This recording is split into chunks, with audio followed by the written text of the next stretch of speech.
I can't imagine what they're going through. The worst thing that's ever happened in our family. The Centerville teen who was hit in this crosswalk exactly a week ago is now declared brain dead.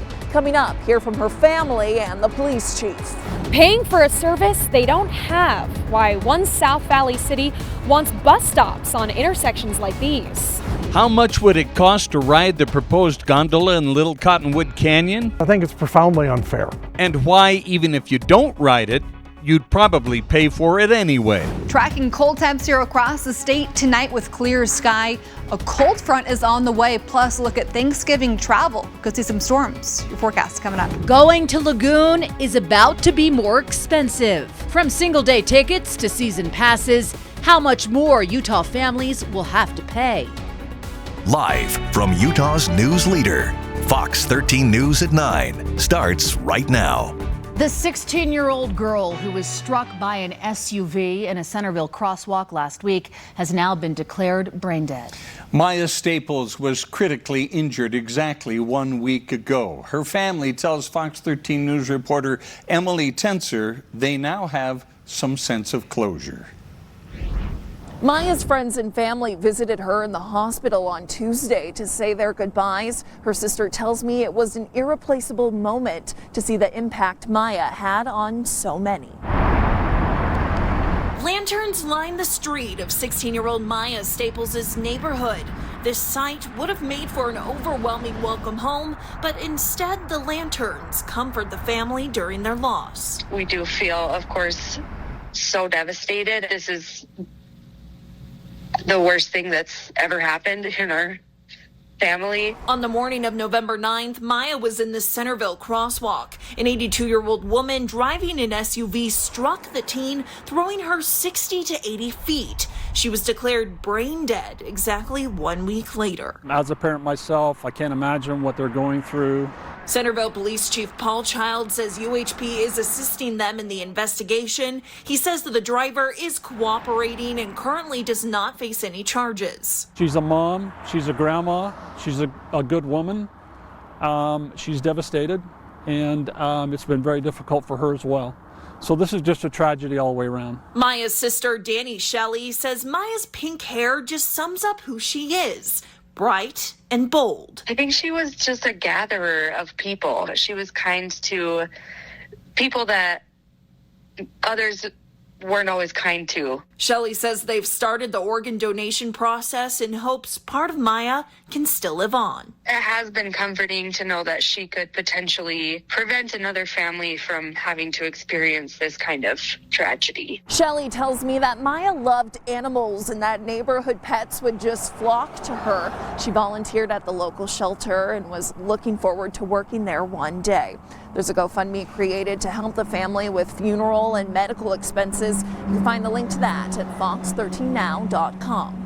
Reporting in Centerville, Emily Tenser, Fox 13 News, Utah. We talked with a spokesperson for Donor Connect, and while he could not speak to the specifics of Maya's case, he did stress the importance of life-saving acts like what Maya signed up for. Organ, eye, and tissue donation is one way that they it helps those families who are willing to donate. It helps them through that tragedy in their life. It gives them it's something positive that can come out of a very, very tragic experience in their life at that point in time. For more information on how to sign up to become an organ donor, go to donorconnect.life or check yes on the box to register the next time you're renewing your driver's license at the DMV. A four-car crash in Roy this afternoon led to a fight between drivers. It happened at about 2 this afternoon near 5400 South and 1900 West. One car rear-ended another, setting off a small chain reaction. After the crash, the drivers of 2 of the vehicles got out and started fighting. Police say one of the drivers then pulled a handgun. Upon further investigation, it was determined that the driver that did produce the weapon did it reportedly in self-defense, and no charges for that are being filed at this point. No one was hurt in the fight, but 2 other drivers were taken to a hospital with injuries from the crash. Police are investigating exactly what happened and whether any charges will be filed. Well, Governor Spencer Cox is praising the state for another drop in human-caused wildfires. There were 489 of those fires this year, despite the fact that the entire state was in drought conditions. That is down from last year when there were 548. We're learning about more problems at the new Utah State Prison. A water pipe broke in the female housing section yesterday. It happened in the Dell unit, and the problem wasn't fixed until this morning. Officials say portable toilets had to be brought in and clean water was distributed for drinking and medical needs. Utah Senators Mitt Romney and Mike Lee were split in today's vote on the Respect for Marriage Act, which would codify same-sex marriage in federal law. Senator Romney joined 11 other Republicans and all Democrats voting in favor of the bill moving forward. This legislation provides important religious liberty protections, and it's because of that compromise that I think the bill made sense. Senator Lee voted against the measure, saying those protections are, quote, severely anemic and largely illusory. The vote does come just a day after the Church of Jesus Christ of Latter-day Saints said it supports the amended version of the bill.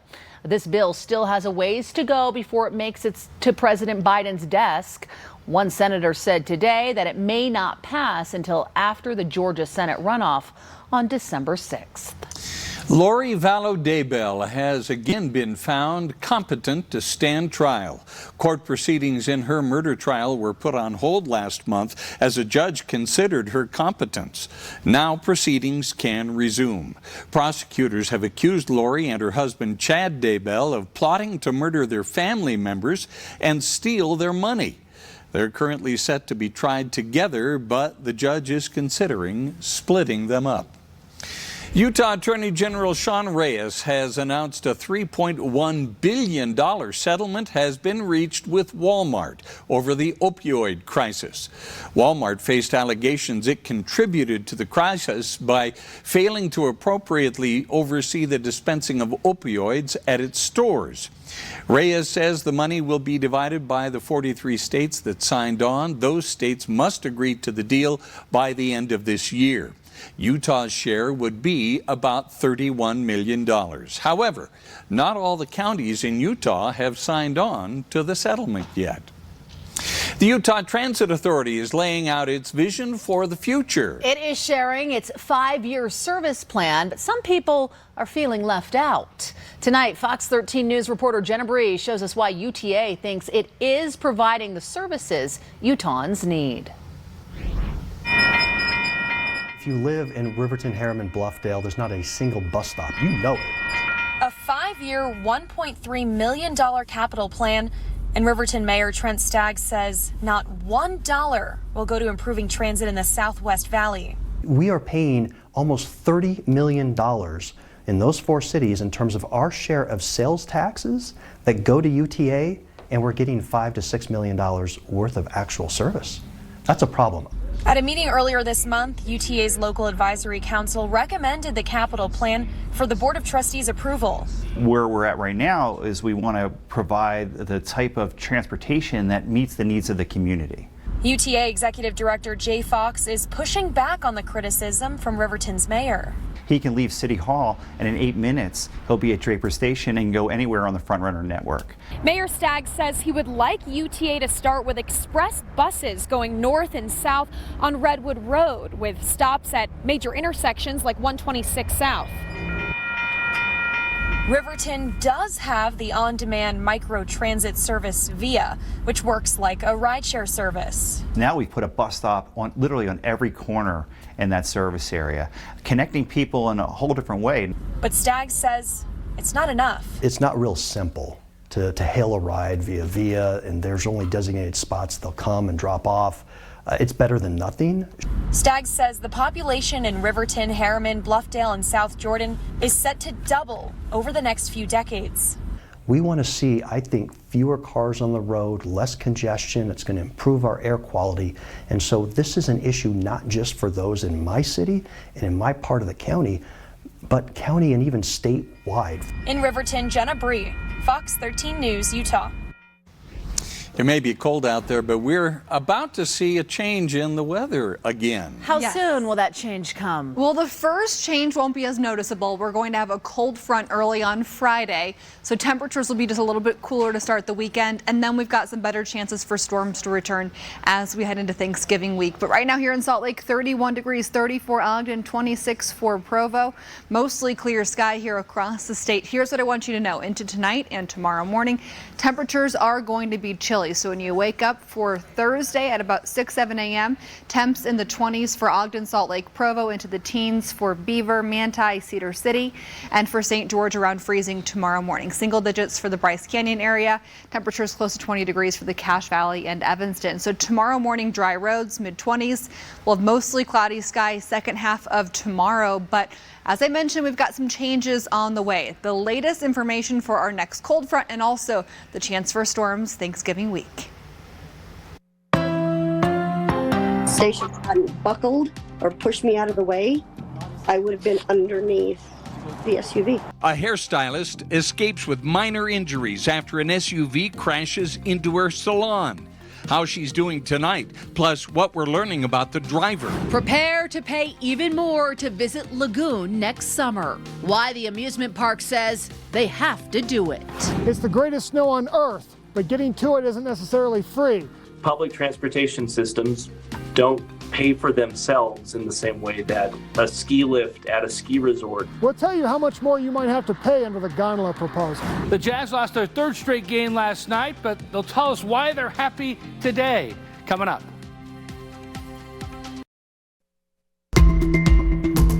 It's going to cost you more to go to Lagoon next year. Single-day tickets for the popular amusement park in Farmington will jump 15% to $97.95. That's for a single day. That's up from $84.95 last season. A season passport will now cost $207, up from $180. Lagoon is holding a Black Friday sale from today through the 30th of this month. During that window, season passports will cost $160. Lagoon tells Fox 13 News the price increases stem from rising costs to operate and maintain the park.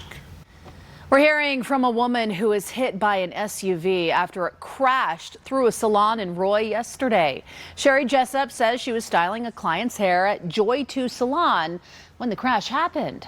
Jessup says the driver of the SUV is another client at the salon who was coming for her appointment. And I got thrown across the room and my lady got knocked out of the chair. And I just thought something had exploded underneath my station. And it wasn't until I was able to move and look behind me and realize there was a very large SUV inside our building. Jessup considers herself lucky to only have minor injuries. Roy police have not yet said what caused the woman to crash into the building. Take a look at these pictures. Joy 2 Salon remains closed tonight for obvious reasons, but the salon's owners do hope to get back up and running to greet customers soon.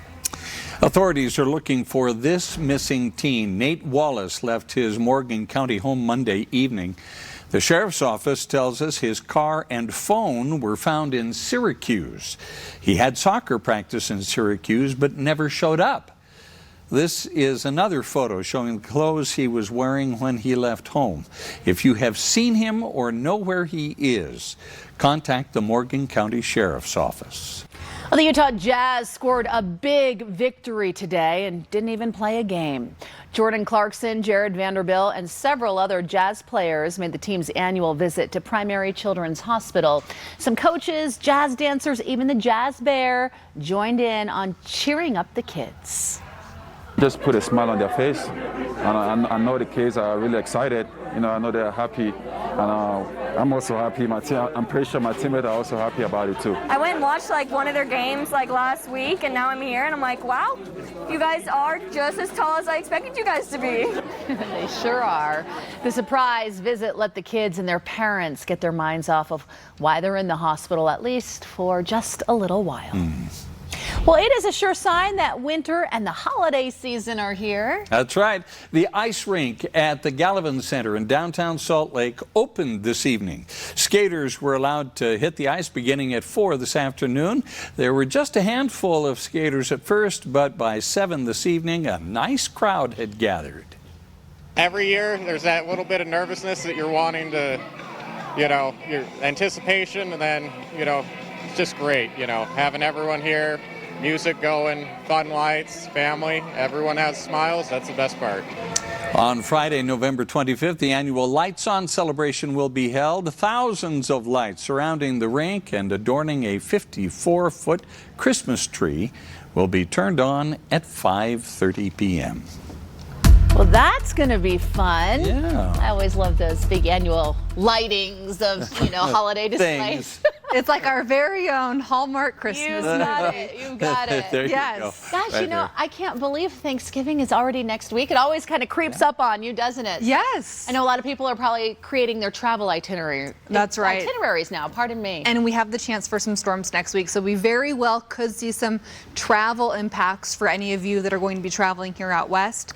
A chance for some storms. So let's go ahead and chat about the main weather headlines first. So the main thing is it's going to be a little bit warmer tomorrow. That is ahead of a mainly dry cold front that's going to arrive on Friday morning. Now that's really not going to have too many impacts precipitation wise here across the state, but with the chance for a few flurries with that. And then Thanksgiving travel next week, we could see some impacts. So right now it's about 30 degrees for Farmington, Salt Lake, for Harriman, low 20s for Twilla right now, 26 for Provo, into the teens for Heber.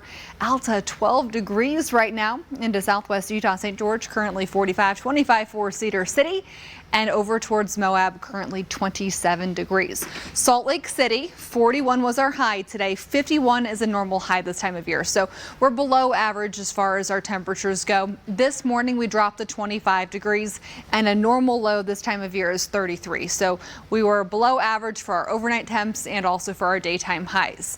We're going to continue in a northwesterly flow the next couple of days. Got this little system brushing by. Friday morning, a little cold front's going to sweep through. And with that, we could see some snow into southwest Wyoming and northeastern Utah. Quick moving system. You'll notice temperatures colder during the day on Friday and very frigid for Friday night. Then we head into this weekend. This is more of a high pressure clockwise flow across the region. So what that means is more of a westerly flow. So temperatures will be a little bit more comfortable as we wrap up the weekend and we head into Thanksgiving week. But then we have the changes that are going to be arriving by Tuesday night. Some more chances for rain and snow here across the region. So tonight, mostly clear sky here in Utah. Salt Lake through the rest of tonight. Temperatures dropping into the 20s around midnight. And then when you wake up tomorrow morning, it'll be in the 20s. Overnight temps here across the state into the teens for Park City and Evanston. Logan close to 20 tomorrow morning. About 15 to 20 for Cedar, Richfield, Milford, and for St. George, right around freezing tomorrow morning. So areas of patchy frost again tomorrow, and then temperatures are going to be into the 40s tomorrow by about 2 o'clock. So we'll continue with temps below average by about 10 degrees. Throughout the day tomorrow, temperatures are going to be let's call it relatively mild. Just relatively speaking, temperatures aren't going to be as cold as mid to low 30s, as we are going to make it into low 40s for Salt Lake and Tooele. So noticeably warmer, but not hot by any stretch of the imagination. St. George, mid 50s tomorrow, and we're going to see that system rushing by late Thursday into Friday. And just generally speaking, we're going to have comfortable conditions for our afternoons, for driving, for things like that, but just not that comfortable for hanging out outside for an extended period of time. St. George tomorrow, 53, 54 on Friday. Next week, close to 60 degrees. For the Wasatch Front, we're going to be colder Friday at 36 for a high, 19 degrees Friday night. Let's talk more about the chance for rain and snow Thanksgiving week coming up in your Super 7-day forecast. All right, Allison, thanks so much. Straight ahead, the balance of power in Congress is shifting. Where it stands tonight. And new details in the murder mystery in Moscow, Idaho.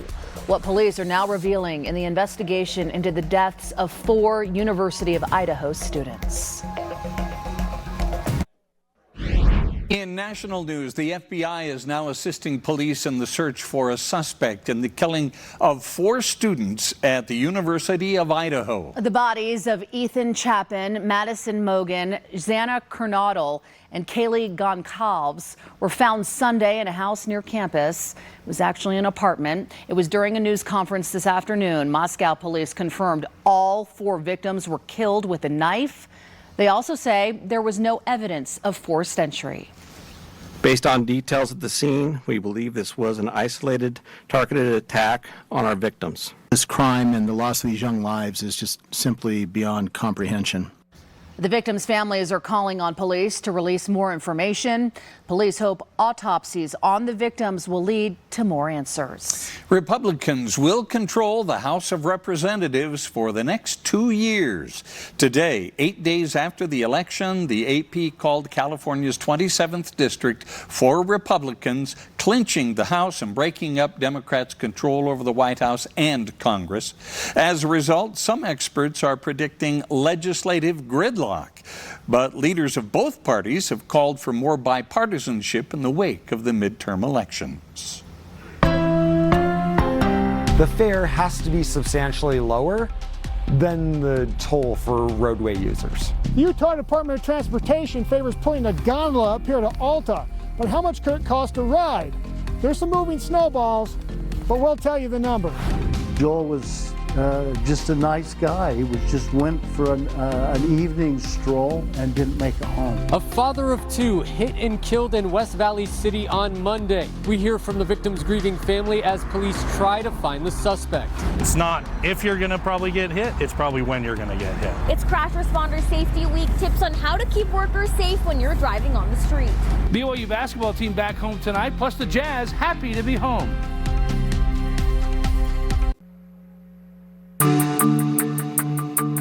It's kind of hard because we all try to ski every day kind of thing. It would be really hard to pay a lot of money. The fare has to be substantially lower than the toll for roadway users. With my expected level of ridership, it would be more like $200 a ride. The Utah Department of Transportation this summer proposed building a gondola, the longest in the world, here in Little Cottonwood Canyon. The goal is to reduce car traffic from one of the most popular recreation spots in the state. I'm Fox 13 investigative reporter Nate Carlisle. But what was not in the proposal? What will a ticket to ride cost? And if Utah constructs the gondola, even if you don't ride it, you'll probably be paying for it. Man, that sun feels great. I know, t-shirts and everything. I think the gondola should be $5-10 or, yeah, free. It probably cost me like $12-15 in gas. Wouldn't want to pay much more than that if I'm getting up here a different way. We're gonna go on the backside of this ridge. Meet the demographic the gondola would be designed to serve. Skiers. I don't want to pay anything. After skiing for 6 days in a row, like my body kind of hurts. It's kind of hard because we all try to ski every day kind of thing. It would be really hard to pay a lot of money. It'd have to be free, and then I might take it. The gondola's endpoint would be here at Alta. The other stop will be down canyon at Snowbird. How much it costs to ride the gondola will depend on some economics. I ran a couple of different scenarios on the cost side. Craig Highmark volunteers as Alta's town treasurer. Before we talk about ticket prices, let's look at how much money it will be to build and run the gondola. To estimate a likely fee per rider, Highmark looked at the proposal's construction and operating costs, then assumed during ski season the gondola is full going uphill in the mornings and downhill on afternoons. I came up with what I think is the lowest possible cost of about $90. But Highmark is skeptical the gondola will be full. So, with my expected level of ridership, it would be more like $200 a ride. In 2019, the then Alta mayor came up with cost estimates of $111 per rider. $100 for a day ticket up the gondola? Yeah. No way. But operating costs are not the same as ticket prices, and Highmark acknowledges infrastructure projects rarely pass all costs on to users. Public transportation systems don't pay for themselves in the same way that a ski lift at a ski resort might be expected to pay for itself. Greg McFarland is a civil engineering assistant professor at Brigham Young University. He says Utah Transit Authority, for example, before the pandemic, only recovered 16% of its cost from fares. If you took UTA's average fare box recovery and applied it to that number that the mayor came up with, I figured the daily cost of using the gondola would be about $17 instead of the $111. Here's something else that could influence a ticket price. The gondola proposal includes a toll for drivers in the canyon. Our initial studies show that the toll is likely to be in that $25 to $30 range. Josh Van Jura is the manager for UDOT's Little Cottonwood Canyon project.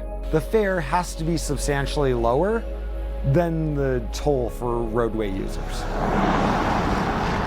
With a $30 per car toll, 2 people in a vehicle could find it more economical to drive.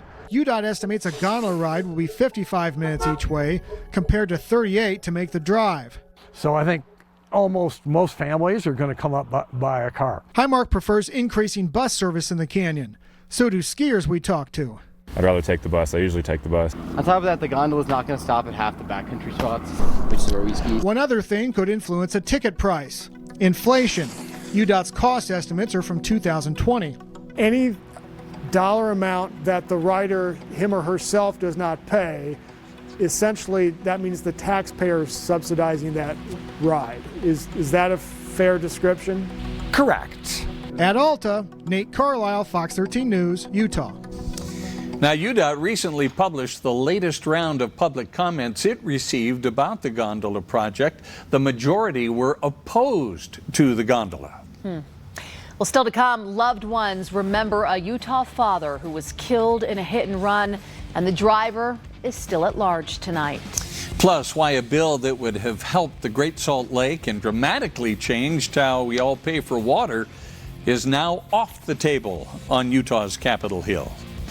And right now it's 9:35. Temperatures in the 20s and low 30s here across the state. I'll let you know the timing of our next cold front and also how some storms could impact Thanksgiving week travel. West Valley City Police are still searching for whoever hit and killed 39-year-old Joel Lewis while he was crossing the street Monday night. As police continue their work, Fox 13 News reporter Chris Arnold sat down with the victim's father, who is trying to come to terms with what happened. This is my son Joel when he was younger.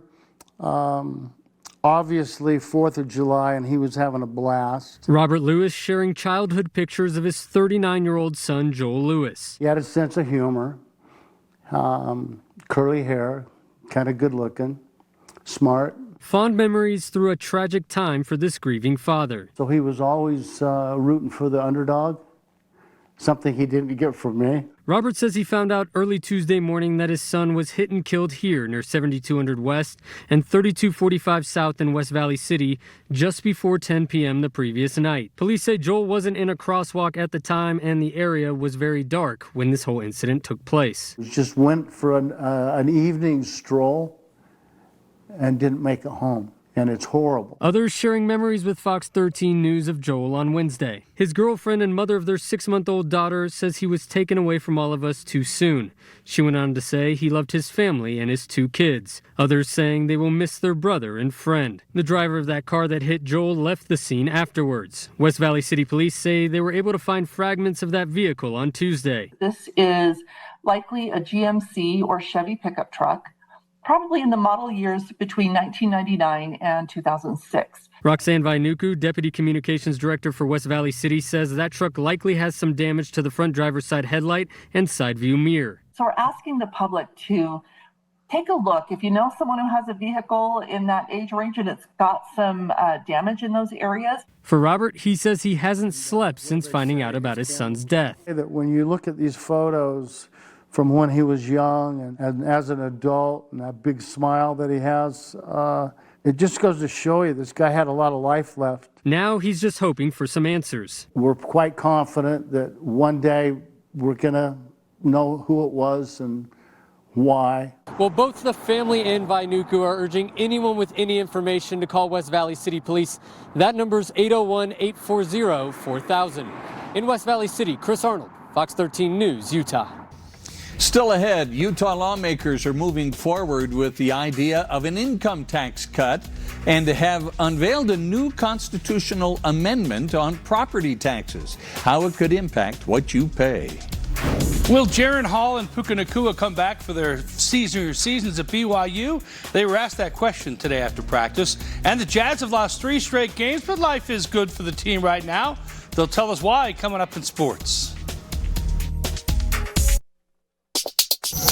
It is Crash Responders Safety Week, and law enforcement is trying to get the word out about keeping crews safe while they're out on the streets. Fox 13 News reporter Maithili Gubi spoke to a UDOT worker who was hit on the freeway this morning while on the job. We put our lives on the line every day to serve the public as we do our daily job. Justin Coyle, an incident management specialist with UDOT, was on a routine call to clear a box that was lying on the freeway when a car came right at him. I could see her lights and I was hoping she didn't hit me, but unfortunately she made contact with me. Now this is the truck that the incident management specialist was in when he got hit on the side of the freeway Wednesday morning. He says the driver was trying to swerve away from debris on the freeway, ended up hitting his truck when he was still inside the vehicle. I did feel the impact. It was a pretty hard hit. Highway Patrol and UDOT say these kinds of incidents have been on the rise recently. The biggest thing, honestly, is the distractions. Keep your eyes up and on the road. Like I said, it's an easy fix. The distractions, your phone, your pets, your food, your makeup, just shaving in the car, we see it all. Drive patiently and carefully so you don't hit people who are working traffic incidents like incident management, tow truck operators, troopers, and others. And slow down when you're supposed to. So the move over law in Utah says that vehicles approaching some type of a traffic incident are required to slow down and, if able, move over a lane to give first responders room to work. If an individual fails to do that and they get stopped, they can be cited for that violation. All it takes is reducing your speed and driving carefully to help save lives of people who work to keep us safe. We have a sense of wanting to help the community and be out here when it's cold, when it's snowing, in the heat, and it's literally for our communities. And we need the communities, again, we need the cooperation from them to keep ourselves safe. Justin says he's constantly worried about what could happen to him if the next car driving by isn't paying attention, and he hopes that can change. They do happen, unfortunately, just because of everything that we're out there. I mean, we work 40 hours a week serving the public. The chances, it's not if, it's when. In Salt Lake City, I am Maithili Gubi, Fox 13 News, Utah. On Utah's Capitol Hill today, a major bill that would have dramatically changed how we pay for the water we use was pulled off the table. Right now, you get a monthly water bill, but the majority of that water is covered by property taxes. Some places like schools, churches, even government-owned golf courses don't pay any property taxes. The bill would have switched to more of a user rate to force conservation. The chair of the Senate Revenue and Taxation Committee, Dan McCabe, pointed to the Great Salt Lake as a reason for a change, though he ultimately pulled his own bill. Everyone recognizes the need to do a lot more for conservation to preserve the lake, but for the long-term viability of Utah's economy. We need to be able to provide water for all of our uses. Local water districts and municipal governments strongly oppose the bill, arguing it would disrupt their ability to fund critical water infrastructure projects. Senator McKay says they will take a year to study the issue. Last February, Utah lawmakers passed House Bill 374, which bans content from schools that is deemed pornographic. But some parents think districts aren't eliminating bad content quickly enough. So educators and administrators went to Utah's Capitol Hill today for an update. The Alpine School District says it had a system in place to monitor what students read long before the new legislation. Librarians are trained professionals. They are not trying to peddle pornography to students. They're trying to help to protect them. Since House Bill 374 was passed, the Alpine District has reviewed 49 titles that could fit the criteria. Of those, 22 have been removed, 18 have been restricted, and 9 have been retained. Administrators say they also get pressure from parents who oppose censorship and have pushed back against the restrictions. The Interim Revenue and Taxation Committee approved a bill today that would lower the state income tax rate 0.5%. Now, there is a lot of pressure to cut taxes, with the legislature having as much as $3 billion in extra money to spend next year. Still, it is unpopular with some advocacy groups who say the money is best spent on social services. Well, I'll tell you, when we went for a walk this morning, Diane and I, it was 16 degrees outside. Ooh, and I'm proud you went on that walk. Yes. Well, Well, that's the deal. You just got to do it, right? What? Yes, you just have to do it. What was your actually you were going to say? Well, it was a little too cold, and we just stayed in the heated car until the sun came over the hill. I think she went later, but it was just bitter cold this morning. It's tough to be outside when Yeah, it's that cold, yeah. Sure. Yeah, so we're going to have more cold temperatures again tomorrow morning. If you can, plan for the walk outside tomorrow. It'll be a little more comfortable during the second half of the day. Temperatures, though, at 10 o'clock tonight will continue cooling, and for tomorrow morning we'll see those temps about 20 to 25 degrees for Provo, Salt Lake, and Ogden. Highs tomorrow will be close to 40 for much of the Wasatch Front. A few areas of fog tomorrow morning, and what we're going to be heading into second half of tomorrow will be a chance for some snow. So here's your timestamp at the top of your screen or on the top left of your screen. Areas of gray moving in, chances for snow late Thursday into southwest Wyoming. Could see some occasional flurries for northeastern Utah into Friday morning, but main impacts a cold front. So that means you're going to see even colder temperatures come Friday night and Saturday morning. So our overnight conditions will be very cold tonight with mostly clear sky. Then we have some changes next week. And the reason I wanted to bring this up right now is because next week is Thanksgiving, in case you've forgotten. So we could see some travel impacts with some very active weather into the Pacific Northwest. So what we're going to potentially, though, see some impacts out of this would be maybe a little bit of a blocking pattern still, keeping some of those storms off to our north as a possibility as we cruise into the holiday week. But we're going to see some increased chances as we head into Tuesday and Wednesday. And then even by Thursday next week, we've got the possibility. So for Ogden, that breaks down next Tuesday, widely scattered. Next Wednesday, scattered chances of precipitation, starting with rain, then transitioning to snow. For Provo, widely scattered on Tuesday, Wednesday, scattered. And for St. George, you're going to keep things dry tomorrow. Low 50s in the St. George area, 54 on Friday, 53 and sunny on Saturday. So great weather in the second half of the day for St. George, but cold mornings right around freezing. For Salt Lake, 43 tomorrow. We've got our Candy Cane Corner Christmas drive, and we're going to have some cold temperatures. So make sure you're going to be bundling up if you're going to come drop off some donations for us tomorrow at either South Jordan or in Ogden. And we're going to be tracking temperatures in the afternoon in the low 40s, so it's going to be chilly out there. Friday, 36 degrees, 37 on Saturday. Temperatures even colder Friday night here across the state, single digits and teens Friday night.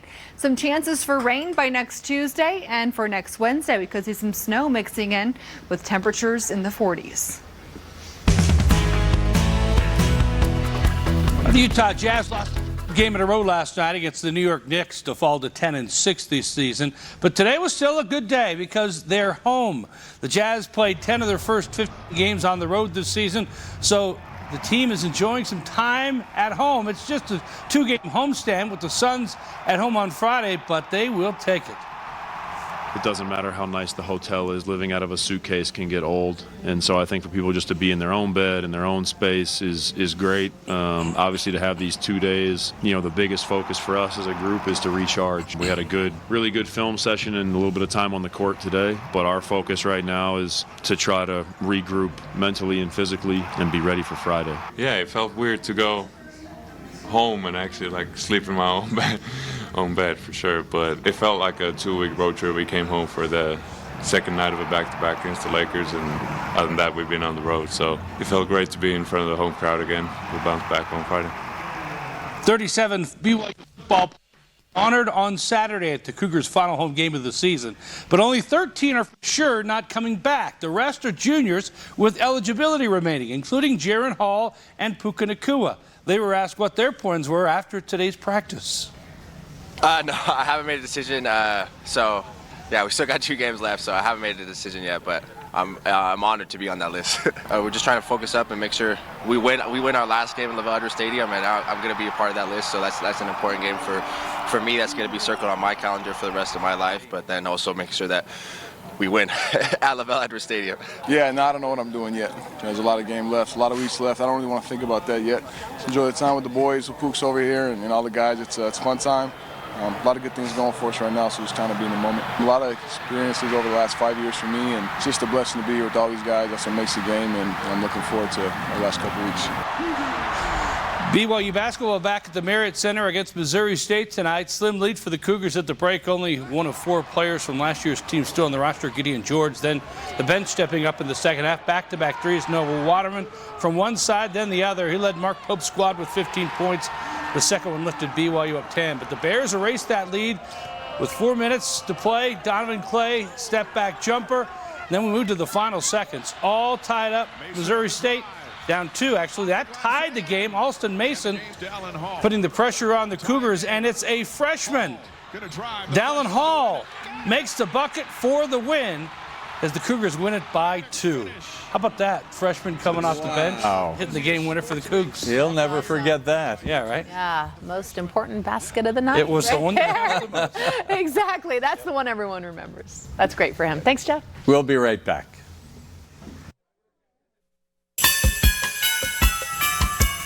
There we go. Candy Cane Corner is tomorrow. The Donation Blitz. You got to join us. Every winter, we try to provide a happy holiday season for Utahns experiencing homelessness, and we really do need your help. Yes, swing by Les Schwab Tire Centers in South Jordan and Ogden from 7 a.m. to 7 p.m. tomorrow. Santa and his reindeer will join the Fox 13 News team in collecting all of the donations. For a list of the most needed items, go to fox13now.com/candycane. Quick Cast next.